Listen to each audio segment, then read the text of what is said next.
কি কি ছিল ভাইয়া? কপি ছিল, বি ছিল, আর ম্যাট্রিক্স ছিল আমার এখানে। তালা ছিল। ইয়েস। ইনসাফে কে আছে ভাই? ডাকেন ডাকেন। আমার কপি সব নিয়ে গেছে। 12 কেজি মাল ছিল, পরে করে এখানে থুয়ে দাও, তুমি এটা ওই পেজে এসে ঢোকে। 12 কেজি মাল ওই তো আপনি আটকে পারবেন। এই জন্য বলছি যে রেখে দাও। আমার মাল নিয়ে গেছে ম্যাডাম। 12 কেজি মাল ছিল, রেখে দিয়েছে, এখানে থুয়ে দাও, 12 কেজি মাল তুমি নিতে পারবে। হ্যাঁ, এইভাবে ছিল। টপ করে। আমার কপি নিয়ে গেছে, আর ম্যাট্রিক্স ছিল, সব নিয়ে গেছে। হ্যাঁ। কি আনছিলেন? ইলেকট্রিক কোনো মালটাল আনছিলেন এটার মধ্যে? না, ইলেকট্রিক কোনো মাল ছিল না।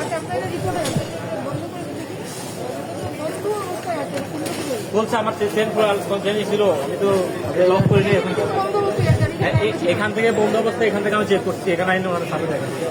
আপনি চেনটি খোলা কি বেল্টে পাইছেন? হ্যাঁ, লক ছিল না, লক ছিল না।